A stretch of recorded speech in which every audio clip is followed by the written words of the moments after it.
But if I were, I'd be listening to BBI.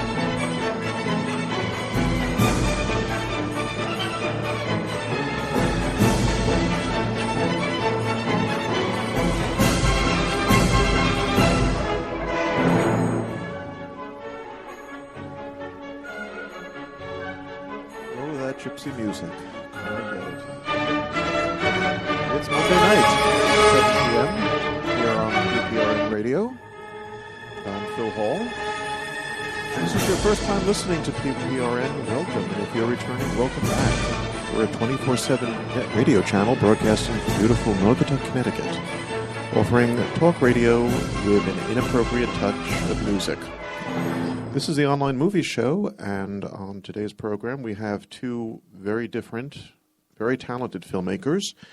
Coming up later in the show is John Aricchio, who is a horror filmmaker. His movies include such stuff as Requiem for a Vampire, Possession of Father Thomas, Paranormal Activity, and a movie called Abduction, which I appeared in. I actually played a pharmacist who winds up getting chopped up by a mad surgeon, which was quite a lot of fun. But sitting across from me here in our studio is somebody whose movies do not include mad surgeons chopping up people not yet. Or Paranormal Activity or Vampires in Need of Requiem, is Stephen Dest, who is an award-winning filmmaker. I know Stephen from his film My Brother Jack, which played in the New England Underground Film Festival, which I program, and that won the Best Picture Award there, and deservedly so, and it won several other awards on the festival circuit. And he has a new movie which is currently in the works called I Am Shakespeare, which is a documentary film. And his first film, actually right out of the gate, wound up at the Cannes Film Festival. First, Stephen Dest, thank you and welcome to the online movie show. Thank you. Thanks, Bill. Thanks for having me. Thank you so much. So tell me about the Cannes Film Festival and the movie that got you there. Yeah, absolutely. So, as you guys probably know, Cannes happening right now, so it's a exciting time for the film festival circuit. Like a lot of filmmakers at the time, it was 2008. I submitted to a number of different festivals with my short film Blind. Blind was originally a short play that I'd written and played in theater festivals around the country, predominantly in New York City, where I lived at the time. And then we turned Blind into a short film. We shot on 8mm, which was a lot of fun. Also kind of scary at the time because this was at the height of the big change in film. People walking away from film proper, shifting into digital film and video content and all that kind of thing, especially with the Red and with Sony's new cameras that they were operating at the time. Obviously, these were a big change, and eventually I shifted over to video as well. But I was determined to make this film with some kind of film stock, and all I could afford was 8mm, so that's what we did. So then once we cut the film, and it's definitely had a feel to it and a tone to it, and we were pretty satisfied with what we created with it. Certainly not thinking it was Cannes worthy or anything like that. I don't think any filmmaker's like, well, I'm going to make a film that's going to go right to Cannes or Sundance. I mean, if you do, hey, good for you. I don't work that way. I just try to tell the story the best I can and find an audience for it. Sometimes the audience is just in my basement, like here, and sometimes the audience happens to be in the south of France. So, and this opportunity came along. Like I said, we submitted to various festivals, and Cannes was on that list. And oddly enough, or not so oddly enough, as most filmmakers who've gone through the festival circuit can attest to, got rejected by much smaller film festivals, and got accepted by some medium-tier festivals, and got accepted to Cannes as well. So it was an opportunity to go over there, and it was terrific. I think for me, going in there, I thought, all right, no one's going to care about this little 8mm film because digital's where it's at right now. But if you know anything about French cinema and Cannes in general and sort of their roots, they, as you can imagine, and if you know about that, then they welcomed me with open arms. They were really excited that a filmmaker was still making something on film stock. And we had a good time with it. We learned a lot about the marketing side of it, which helped me in the future. Kind of went in pretty green as far as what you do with a film afterwards. Okay, you made a film, now what? Kind of a thing. So the best thing about Cannes was I saw that side of the industry, which is definitely a side that they don't teach you anywhere, and you certainly can't learn it until you're sort of exposed to it. So I walked away from, and we did actually get a deal as well, Moviola, which is a short film buyer and distributor out of Canada. They picked it up. That was fun to deal with all of that. Had to make some changes. At the time I had there's a lot of people who know the old version of it. I had these great old Cheap Trick songs in it and images of Kiss and Farrah Fawcett, the iconic Farrah Fawcett poster, and very expensive material. So we quickly re-edited it and shifted off to them, and everything was good. That's actually a major mistake that a lot of new filmmakers make, is they figure, oh, the music's out there, I can just grab it and put it in. And there are actually a lot of major films that are still not available on DVD or any home entertainment because music rights issues. Absolutely. For kids listening at home, if there's music out there and you didn't create it and somebody has a copyright on it, you have to get the rights to it. You just can't claim it to be your own. Yeah, absolutely. And you probably do know that, and you can get different rights at different stages, and you can get film festival rights and stuff like that. If you know long term, maybe you're going to change the content, the film score, but pay for what you're using. Absolutely. I'm glad that you started off talking about Cannes from the business aspect of show business as opposed to the show, because most people know Cannes from the starlets on the red carpet and the gowns and whatnot. But I imagine that's just basically a tiny aspect of the experience. Extremely tiny. It's a pretty small piece of red carpet that you see. And yeah, I've walked on it and I took a picture of my foot on it, but I also took a lot of pictures of my feet on a lot of concrete and the sand, because obviously it sits right along the French Riviera. It's beautiful, by no mistake. It's a beautiful part of the world. But it's an industry. It's a meat market, no doubt. There's tents from all over.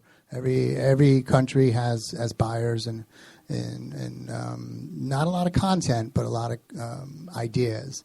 So it's a place to create ideas and to try to pitch these ideas and try to get that money before anyone turns a camera on. So it's a long process. When you look for festivals to put your films in, are you looking specifically for business-oriented festivals, or are you looking for festivals where you get a wide audience? I know I was grateful that you had My Brother Jack in my festival because it's a New England festival. I imagine there was a regional pride connection in that. But when putting together your list of festivals to submit to, what are your considerations?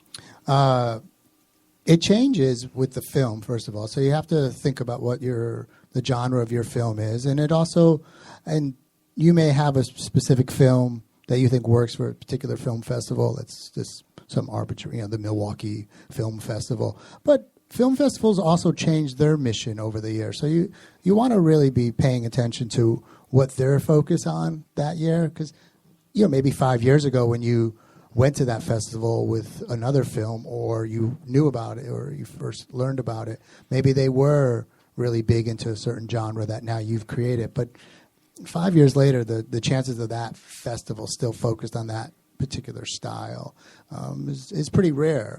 But absolutely, in the case with the New England Underground, obviously I was looking for a festival close to home. And so you cover all the different areas. I think you have to map out what's best for your film, whether it's your genre, what you're trying to achieve with it is a big mess. So really, you should have a game plan as to what you're trying to do with your film after you make it. And whatever that is, it's great as long as it's your idea and you follow through with it. But you have to have a game plan. Otherwise it's difficult enough. Even with a great game plan, it's going to fail. Just be prepared for that. Really? Well, I mean, what I mean by that is you're going to submit to 200 festivals. You're going to get into 20, but that's 20. That's great. That's a great ratio, but it's a failed ratio by most standards. It's also an expense too. I mean, as a festival programmer, I constantly get emails from people saying, "Oh, I ran out of money. Can I please get my film in your festival for free?" And I really hate to be Scrooge about it, but I mean, we are trying to put on a festival, and there are expenses attached to it. I'm not running a charity. Absolutely. A lot of people, I guess, also, and that's also the business aspect of the show business that many people new to films don't realize, is that you have to budget yourself accordingly. And if you're an independent filmmaker like yourself, your source of income can often be a challenge. How do you finance your productions? So right now with I Am Shakespeare, which is based on this young man, Henry Green, who was shot in Newhallville, and it's his life story, that the money for this film currently is coming from a foundation, from a grant. Some of the board members of this particular foundation, which is based out of Philadelphia, happened to be in New Haven and saw a screening of My Brother Jack, where I did the screening, and then Henry and I did a Q&A. We did a talk back. We talked. First, I talked about My Brother Jack, and then Henry came on stage and we talked about the new film. And they were motivated to get involved in this film based on my work in the past and what Henry had to say with me that night. And in the past, with My Brother Jack, it was private investors. We've done some crowdfunding. Haven't done any crowdfunding yet with I Am Shakespeare. Not to say that I won't, so stand by. It's always a good chance. And I think, Phil, you bring up a good point about when you are laying down your budget and you think about your post-production, you got to think beyond sound and final mix and final cut and all these sort of things. And big part of your post-production is making sure you have some money for festival submissions because, every now and then someone might invite you to their festival and they might waive your fee. But you shouldn't plan on that. You should be prepared. The last thing you want to do to your investors or to your crew or to everyone who puts so much time and effort into your film is turn back and say, hey, I don't have any money to get this film out there. So make sure that's part of your budget, whether you do it through crowdfunding or through your investors, but obviously try to do it up front. There's nothing worse than coming to your fans or coming to your investors or wherever you may be seeking the money after the fact. Let them know up front, this is what we need. This is what we're hoping for. So let's just backpedal a bit. You mentioned I Am Shakespeare and Henry Green. What is the connection between Shakespeare and this young man who had been shot and survived his injuries? So Henry was I say was, but I'm optimistic that he will act again, start doing Shakespeare in the park soon. He hasn't returned to the Shakespeare stage since his shooting, but he's certainly considering it. It's just he's dealing with other things right now, going back to school and things of this nature. So Henry was a amazing young actor out of the cooperative high school program, the Performing Arts High School in New Haven, Connecticut. Considered maybe one of the best actors that school's ever seen. And the summer that he was shot, shortly after he was in a production of Shakespeare in the Park, Romeo and Juliet, where he played Tybalt. And you'll see in the film what was going on with Henry Green was he was living this dual life. He was this tremendous actor, tremendous talent with Shakespeare and in musical theater as well. And then he sort of by day and by night he was living this alter ego, this character that he created, this persona named Renegade, and he was running with this gang in Newhallville, sort of trying to kind of struggle with identity crisis in a very sort of potent way. Theater was his escape. Kind of theater was a place where he could not have to be any of those guys that he was sort of fighting. And that's sort of title I Am Shakespeare comes from. And unfortunately, shortly after that production of Romeo and Juliet, he was shot. He was shot at 3 times. He took one into the stomach and subsequently went into a coma for nearly 4 months. How did you learn about him? So Henry was a student of mine. Years ago, I was teaching theater in New Haven. And I'd always followed Henry as a young actor, and sometimes he'd come to me. Schools like Juilliard and such were interested in his acting and his career, and so I would advise him from time to time and tried to stay in touch with him and work with him after high school in various forms. And then I was actually working on My Brother Jack at the time when I heard about the shooting, and obviously knowing Henry, sort of put that clip aside and said, I want to talk to Henry about this someday. Not from a filmmaker standpoint, just as a former teacher. I wanted to reach out to him. And then Henry and I started talking, and then I started to develop the idea of taking that story and adapting it to a script, not a documentary. And I knew Henry was looking for things to do as well. So Henry and I started playing around with the idea of adapting his story. So he and I were going to write the screenplay together. And the more time I spent with him after his recovery, because you got to remember, there's a period where Henry couldn't even walk. Never mind, do the things he does today. If you've seen the trailer, he's powerlifting. He's a mentor. He's working with the Boys and Girls Club and worked with different programs all over the state. And he's doing remarkable things. But there was a period after his shooting, as you can imagine, he had to have a complete intestinal transplant where couldn't even leave his house. He was in a wheelchair for a good year or two. So limited mobility at the time. So I couldn't push him any more than just, share some of his thoughts. And so he would write me via email. He'd send me some journal entries about his story. And then as he got healthier and we started to developing it, in fact, I pitched the idea of I Am Shakespeare at the time as a narrative feature at the Napa Valley Film Festival, where I was the artist in residence in 2013 with my brother Jack. And one of the guys at the Weinstein Company, before I was leaving the pitch, said, he said, "Hey, Steve," he goes, "this is a documentary, right?" And I was like, "No." And he's like, "It's a documentary, isn't it?" And I was like, "Well, Mr. Weinstein, no, yeah, absolutely." I said, "Well, maybe it is, And other people, I have a good friend of mine, Gorman Bouchard, who does some terrific documentary work here in Connecticut. I talked to him about that as well. And really, Henry made it obvious that it should be a documentary. Once he got to his health, and he's such a charismatic character, we just decided to keep the camera on him and let him tell his story. He tells his story a lot better than I would have as a writer, that's for sure. Well, Henry's story, and also My Brother Jack, which is a narrative feature where the central character is dealing with emotional issues as well. These are the two films, very different films, but the similar theme of young men overcoming struggles, one more physical, but also, I assume, emotional as well. And with My Brother Jack, it's primarily the emotional issues. What attracts you to this type of a story? So it's a great question, and sometimes I don't see the similarities.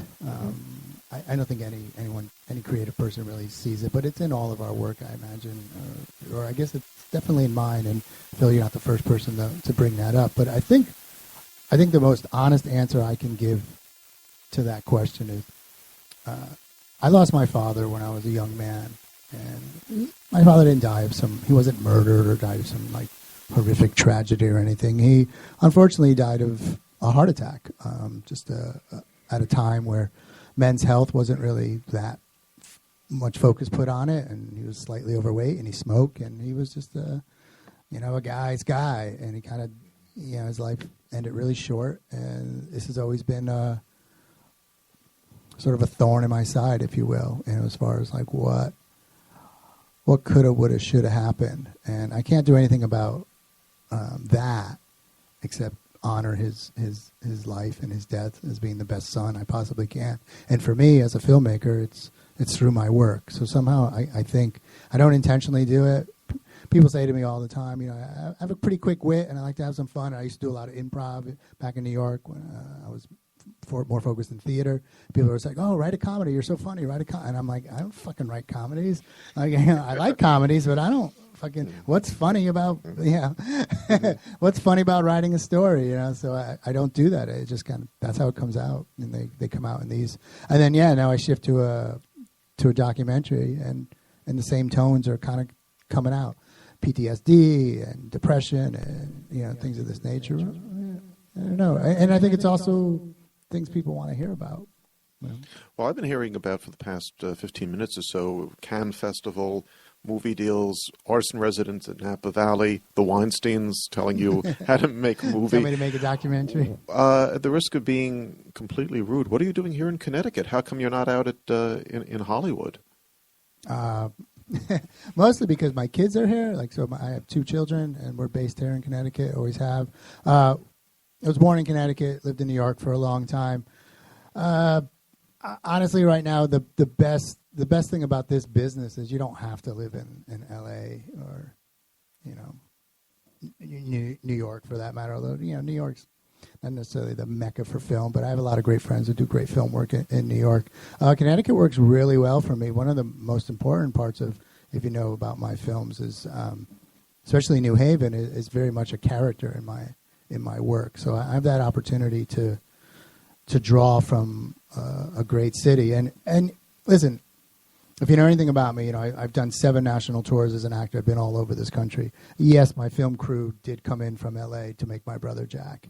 And sure, I certainly spend a lot of time working with people in New York and L.A. on various projects that I do.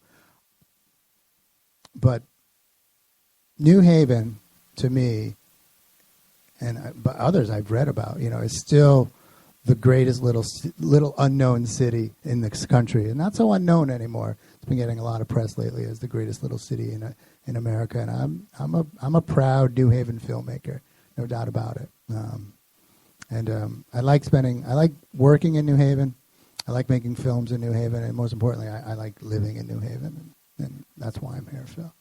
Well, you've been speaking about My Brother Jack, and there's also another film called The Forgotten Elm, which was a documentary short that you made. Where can people see your films? We have an echo chamber in I don't know if that's going out to you or if it's just in my ear with all my voices. So right now, My Brother Jack is it has its all digital platforms right now. So it's predominantly Amazon Prime's doing really well with it. You can get it on iTunes. You can get it on Hulu. All these Google Plus. Google, am I saying that right? Google Plus, yes. Google Plus. I think it's Hulu, is it? As opposed to Hulu. Hula is the Hawaiian dance. But, Don't get me started on hula hoops. So Amazon Prime is a great place to find My Brother Jack. We just broke worldwide, so now My Brother Jack's available in Japan. So if you're in Japan right now, so you can get. We have listeners in Japan. Great. Yes. So I'd like to say something in Japanese, but I'll probably say something politically incorrect, so I won't say it. I won't try it.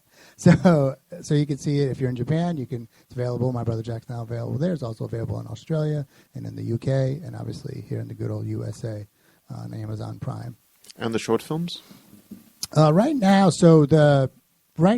Blind, you can email me and I'll send you a link to it. So Blind, I retain the content, so I own Blind again. So if you guys know anything about the way this industry works, so Moviola bought My Brother Jack when I came back from Cannes. It was a 5-year deal where they were obviously able to do whatever they wanted and make as much money if they could off it for 5 years, and now it's back to me. So now it's just in my personal archives right now. I haven't done anything with it since I retained the deal back. And Forgotten Elm. And Forgotten Elm was I ended up doing with that documentary, which was about this now defunct soup kitchen in New Haven. This was I think you can still get it at the New Haven Public Library, but other than that, we don't have any digital content, distributor for it. And what is the status of I Am Shakespeare? So we're in post-production right now. So we're doing. We're sort of between our first and second cut with editing of the audio, Henry's interview, and obviously another 3 or 4 days of B-roll footage to pick up, and then we should be cut. So we're hoping by the end of June, early July, we'll be close to our final cut. Excellent. And hopefully when the film is ready for a presentation, we can have you back and maybe have Henry back on the show, too, to talk about the movie. That'd be great. Yeah, I appreciate that, Phil. Thank you so much. And, Henry would... He's a great guy to have talk. He's got a lot of good things to say. I wish we could keep on going, but our time for this segment's come to a close. So, Stephen Dest, where can people find you online? So you can, My Brother Jack and I Am Shakespeare both have Facebook pages, and you can certainly reach me through those pages, obviously. And I have my own website, stevendest.com, and there's an email link there. Super. Stephen Dest, thanks so much for coming to the Online Movie Show. And we're going to take a 5-minute break, play some advertisements from our happy sponsors, and we'll be back at the bottom of the hour with John Riccio. This is Phil Hall with the Online Movie Show. I am not really Antonio Banderas, but if I were, I'd be listening to PPRN. Hi there, and if you need any kind of work done to your car, you can try DeSilva's Auto Body, located in Naugatuck at 275 Rubber Avenue. Serving the Naugatuck Valley community with the highest quality of craftsmanship for 25 years, we pride ourselves in delivering on our promise of extraordinary customer service and product satisfaction. We have recently expanded our business with in-house experts in industry gold standard equipment. So once again, give us a call at DeSilva's Auto Body, 203-729-5967. That's 203-729-5967, located in Naugatuck on Rubber Avenue. Once again, DeSilva's Auto Body, 203-729-5967.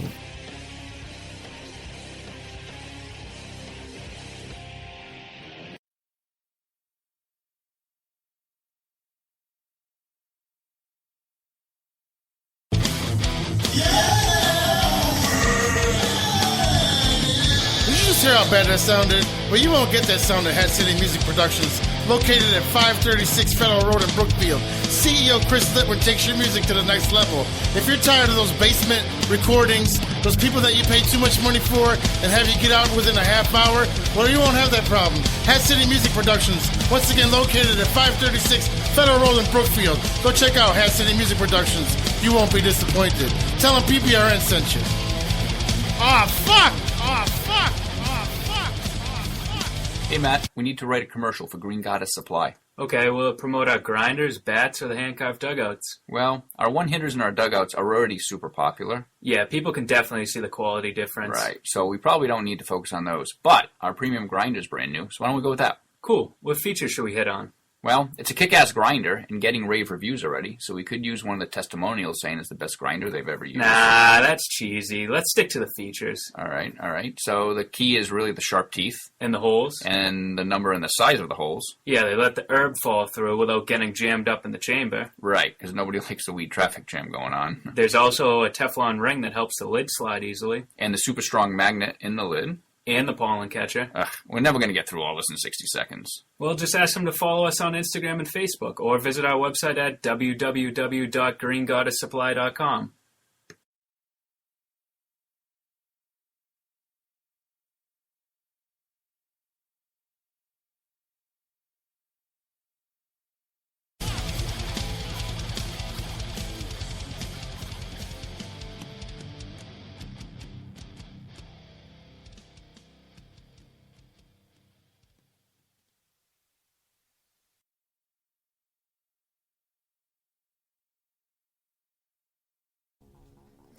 Hi, I'm Phil Hall, and I have a question for you. Are you in need of professional video production service? If you are, I'd like to recommend my friends over at Mass Video Productions. They're based in Quincy, Massachusetts, but they do business all over the United States, and they do a great job. They specialize in corporate videos, whether it's communications from your CEO, employment recruitment, training videos for new employees. They can also help you if you need a video for television or an internet commercial. Maybe you need a music video for your band, or you want a video for a special event in your life. I'm not just saying this reading from a script. I use Mass Video Productions for my Business Superstar website, and I have been very, very impressed by the high quality of their production. If you don't believe me, look it up online.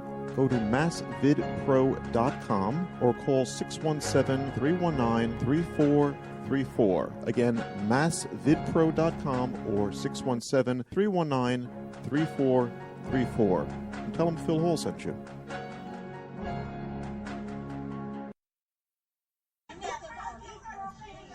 Oh, man. Can't take this shit no more. Where the fuck my headphones at? There they go.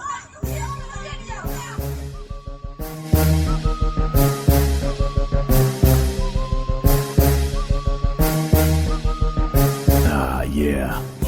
Ain't nothing like being able to shut that fucking shit up with my Soul Electronic headphones. Yeah. Now this is peaceful. Soul Electronics.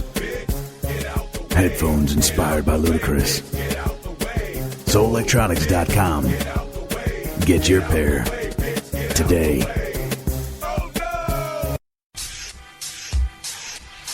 Are you located in the Middlebury area? Or the Waterbury area. Check out International Wine and Liquor at 750 Straits Turnpike, located next to the subway. Or JT Wine and Liquor at 952 Chase Parkway, Waterbury, Connecticut, next to Spartans. Both have a wide variety of beer, craft beer, scotches, bourbon, vodka, cognac, and rums. and a large selection of wines. Once again, if you're located in the Middlebury area, check out International Wine and Liquor, 750 Straight Turnpike next to the subway. Or if you're in the Waterbury area, check out JT Wine and Liquors at 952 Chase Parkway, Waterbury, Connecticut, next to Spartan. And let them know that PBRN sent you. All right. Well, that was Stephen Dest, award-winning New Haven filmmaker, and quite a good guy. Look for his film, as he said, My Brother Jack is on Amazon, and his new movie, I Am Shakespeare, the Henry Green story, will be coming out later this year. Hopefully we'll show it at the New England Underground Film Festival, which is going to be happening in October at Best Video in Hamden. We have more details on that closer to the event.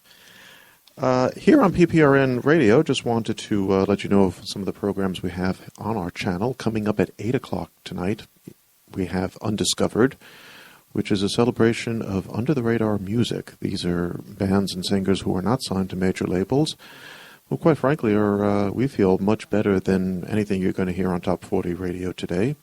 So take a listen to that. Tomorrow at 7 p.m. Eastern here on PPRN Radio, we have Peter Pinho's talk show, and Peter's going to be back with Storytime Bob Edwards.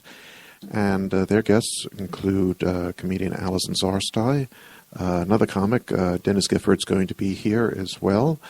The rapper Famous Adonis will be in the studio, and country music troubadour Howard B. Baldwin will be here as well. Friday, you can listen to the new show, Jim Dynamo's Bad Machine, here on PPRN Radio. If you're into paranormal activity, cryptozoography. Yeah.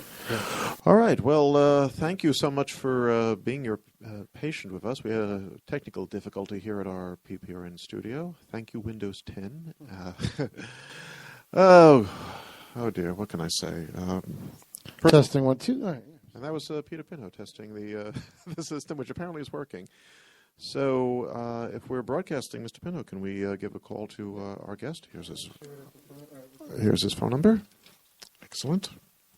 The joys of live broadcasting, what can I say?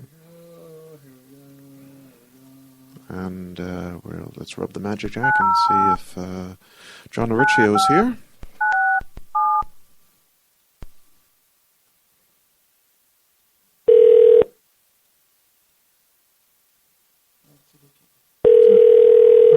Hello. John, hey, it's Phil Hall. How you doing, Phil? We're doing well. We're ready to certainly put an axe to whoever came up with Windows 10. This seems to be creating a hell of a lot of problems with our computer. Oh, sure. So, but I appreciate your patience, and I'm glad to have you here on the Online Movie Show. John, we have a program here on PPRN Radio which deals with paranormal and cryptozoography, and you have a new project in the works involving Bigfoot. Can you tell us something about that one? Well, Bigfoot Blood Trap, it's based on true events, okay? It's a couple of true events, and it features the Bigfoot creature, and it's about a brother and sister who come across one after inheriting a huge amount of land in upstate wherever, and they capture him, and they decide they're going to bring him back and cash in on the tabloids and everything. But they run into a problem, and they contact a cryptozoologist, and he kind of turns the tables, and he says he can make more money for them if they go along with his project. That's interesting. Is the film currently in production right now? Yes, it's been in production for almost 2 years now, and do you remember that movie, I think it was Poltergeist, that they had all horrible things happen to all the actors that were involved in the cast? That's right. Yeah, we had similar things with the Bigfoot Blood Trap movie. Everybody in the cast, experienced something terrible happened. Edward X. Young, our star, he was in a severe car accident and almost died, and he was, I guess he couldn't work for 6 months to almost a year, so we were held up with that. And then during that big snowstorm, he was out shoveling snow and fell and broke his ankle. Oh, my. Put him back another 6 months. John, it's been about 50 years since the Patterson-Gimlin film first showed if not a walking, if not a talking Bigfoot. Why, half century later, are people still interested in this creature? because they still haven't found one. They still haven't got a good video. Today everyone has a video camera on their cell phone. They have it, little portable ones here and there, and they still can't get anything. And if they do, it's usually like 1,000 feet away, and they have Vaseline over the lens, and you can't see anything. So it's even that the shows on TV, you can watch the shows every week, and nothing ever happens. They never see one, or they just howl and they bang on trees. I think they should call that show "Not Finding Bigfoot" because they never do. I watch it every week just to get some ideas, but I never, they never come close to anything. Just a bunch of middle-aged men, yowling in the woods. Where do you get your ideas from? I mean, your films, just in the titles alone, like Requiem for a Vampire and the Possession of Father Thomas and Dreams of the Dead. What inspires you to make these type of films? Well, I always liked the paranormal, ghost stories, and I like to tell stories, too.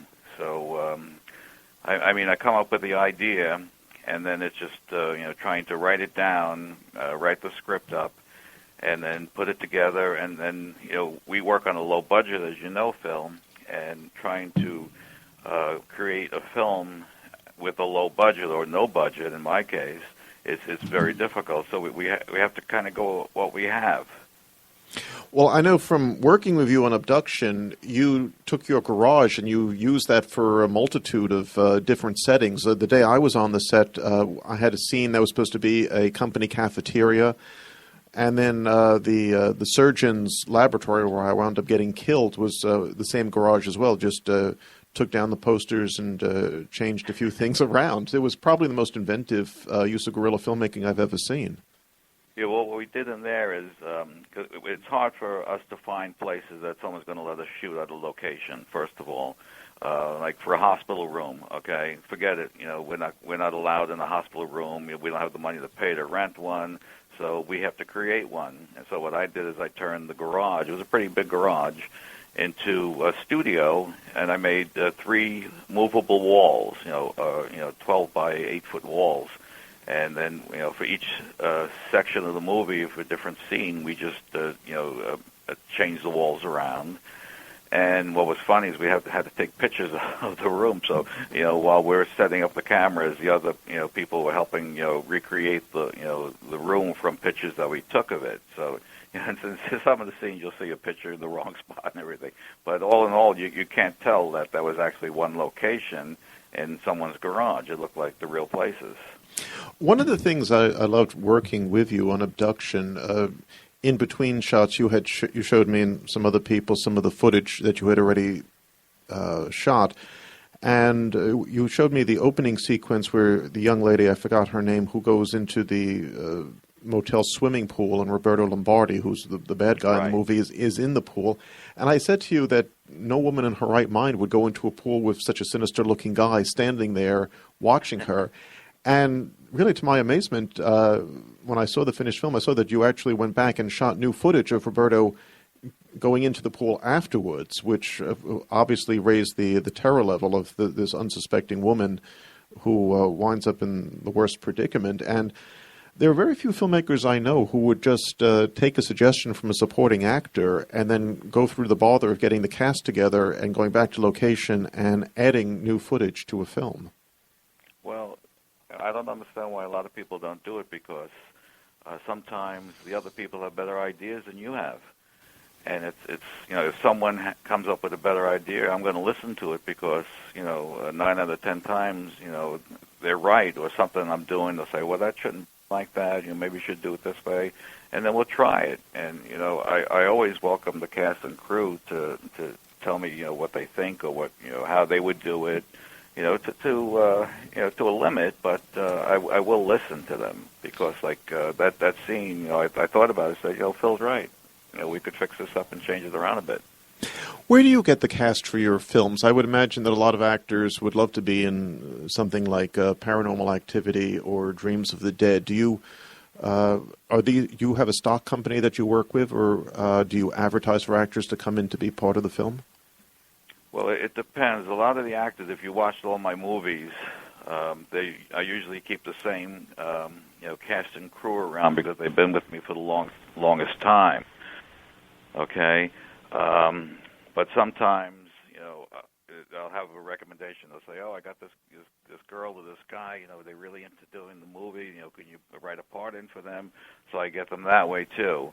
And then when I run out of those people, I'll put an ad at like a casting network, and I'll find someone. In fact, for Bigfoot Blood Trap, I just put out a casting call for 2 girls. I wanted to get some fresh faces for the movie, and all in all, you get like 100 people responding. Out of the 100, 4 will write back, and if you're lucky, the 1 will show up the day of the shoot.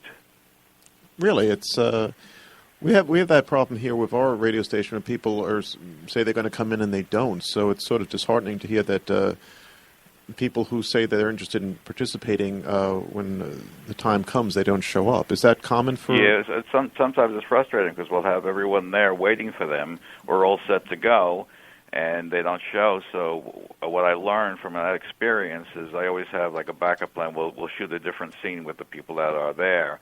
And with abduction, what happened with that one is sometimes nobody would show up that was in that scene, and we would just give their roles to someone else or rewrite it on the spot to have the other people do something, that would make up that scene.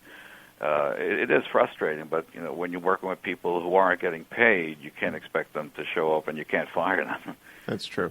Besides films, you've also done a couple of web series. How did you like working in that type of a format? I loved it. I think it's a lot more fun, Phil, and what I like about it, too, is the movies. This one's taken almost 2 years to make. Abduction, I think, took 6 months to 8 months to complete. With the web series, I could shoot it in one day, edit it like the next couple of days, and have it up online by the end of the week. So it's very quick, it's very fast, and it's a lot more fun. For the people who don't know your work, what are the web series and where can they find them? Well, if they go to it's goldcastlefilms.com, or they can go to my website, which is orrichio.com. They'll see all the trailers and the different pilots, TV pilots. We did a series called Ghost Chicks. It was an all-female ghost hunting team, and we actually went out to real haunted locations and filmed doing that. The problem with that is, you wait 8 to 12 hours for something to happen, and sometimes nothing does happen, and you wind up freezing your butt off in some dark, lonely place. Your work has primarily been in the horror element. Have you considered doing straight dramatic films or non-horror comedy films? Are you happy with this genre? Well, I had one that was called Johnny Blue, and Shirley Jones from the Partridge Family was going to be in it, but we never got the funding for it. And it was a drama, and it was actually I thought it was okay, but people who read the script, they really liked it, and so did Shirley Jones. She was all set to do it and everything, but we couldn't get the money to fund it. And these actors, even though they haven't been in anything for ages, they still want to get their $20,000 a week. And at that point, we couldn't promise her anything, so that's still up in the air. Where do you get funding for these films, like Abduction or the Bigfoot Project? Are you self-funded? Do you go through Kickstarter or the other crowdfunding sites? No, I fund everything myself, and that's the problem, because I tried Kickstarter and I tried GoFundMe and everything, and I think on GoFundMe the highest amount we ever made was $300. Wow. And it was one of our actors who put in $200, and I put in like a couple of bucks just to see if the thing worked. So we never made any money like that. Well, if you're self-funding, then what is the average budget for your films, if you don't mind my asking? No, well, Abduction, the one that you were in, I think the cost was under $2,000 for the whole production. Okay, and out of that $2,000, I would say $1,500 of that went to feeding the actors. As I remember, it was also quite a nice lunch too, for that matter. But well, you got to keep the actors fed, and they'll act for you. And if you give them food to take home, they'll come back again. So it's interesting for 2000, because I remember when I watched the film, the movie looks like it's the budget is much, much higher than that. So you're doing really... Well, I try to do I have really great equipment, and I'm not counting the money that I spent on the equipment in the budget of the film. So I discount that. But I try to make everything, as Hollywood as I can at the budget that we're using. And the problem is with that is, then we get compared to real Hollywood productions. If you go on a couple of the sites, they'll say, "Oh, Abduction was this and that, and how it's not as good as this movie," and they're talking about a $2,000 movie that is comparing it to a $200 million production.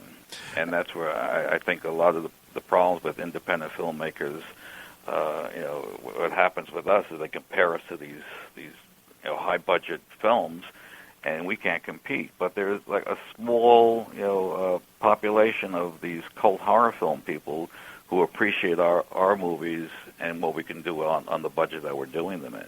It's funny you mentioned that, because I actually went onto the Internet Movie Database today just to look up Abduction and some of your other work. And for Abduction, it was one of the user reviews, wrote, and this is an exact quote, "I can't believe anyone actually likes this crap movie."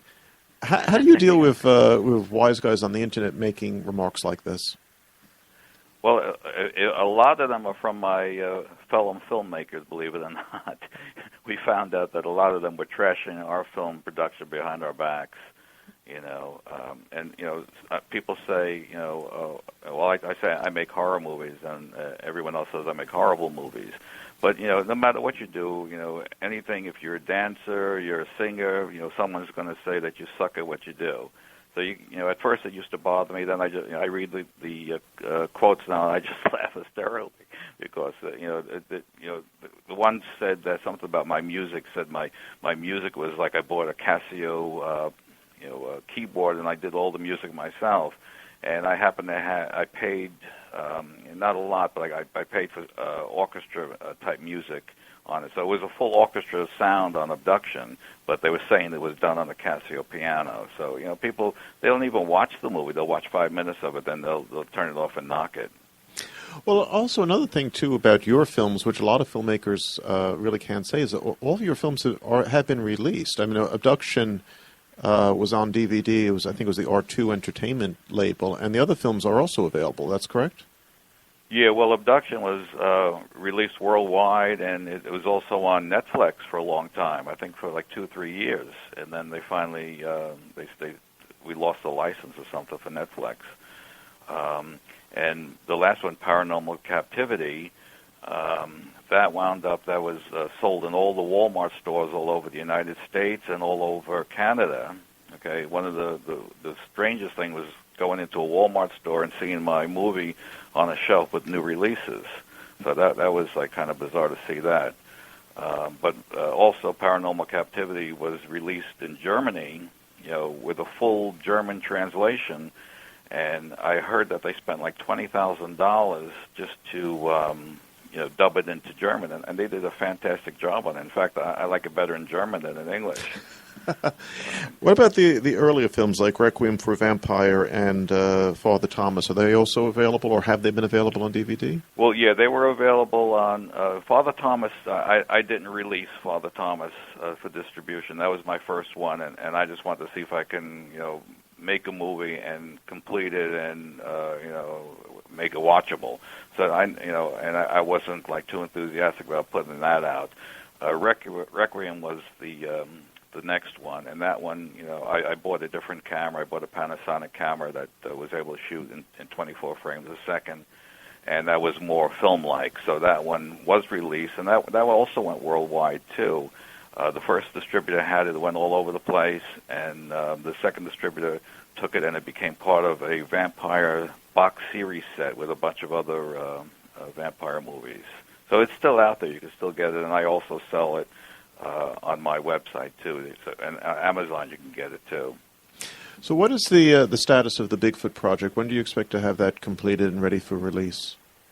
Well, when I shoot a movie, Phil, I shoot it, and then the next day or night, I'll edit the parts I shot just because it's fresh in my head. So I have like an hour about an hour and 5 minutes complete and ready, ready to be shown. It's just all complete. And I'm waiting now to put in the last 30 minutes or so, and it's basically the kill scenes that I have to do. And I had to wait for the weather to get a little bit warmer because it's going to be covered with blood and all this other stuff, and it's difficult to work out when it's really cold outside. Well, John, our time has come to a close. Again, thank you so much for your patience with our little technical hiccup here on Internet Radio, and definitely when Bigfoot is ready to be released, please drop me a line. We'll have you back to talk about it. Maybe have some of the cast from the show on the radio, too. That would be great, and thank you so much for having me. I feel very honored. Thank you, Phil. Okay, take care, John. Good night. Bye-bye. Okay. That's tonight's online movie show. I'm Phil Hall. Just a reminder, we will not be on next Monday because at this time, PPRN Undiscovered will be doing its open mic from the Brooklyn Coffee and Tea House in Providence. 2 weeks from now, we will not be on as well because that's the Memorial Day holiday. And please do not wish people a happy Memorial Day. It is not a happy holiday. And if you don't know what the holiday is about, shame on you. Go online to Wikipedia and look it up. And while you're on Wikipedia, look up PPRN Radio. We're there as well. Coming up right after this program is Undiscovered with a lineup of best music talent you cannot find on the major labels or Top 40 radio. And come back tomorrow, Tuesday at 7 p.m. Eastern. Peter Pinho's show is back on the air with comedians Alison Sarstai and Dennis Gifford, along with rapper Famous Adonis and country music troubadour Howie B. Baldwin. And, of course, everybody's favorite geezer, Storytime Bob Edwards, will be doing his ditty as well. This is Phil Hall. Thanks for joining us, and I'll see you again in about beginning of June, which would be 3 weeks. Good night.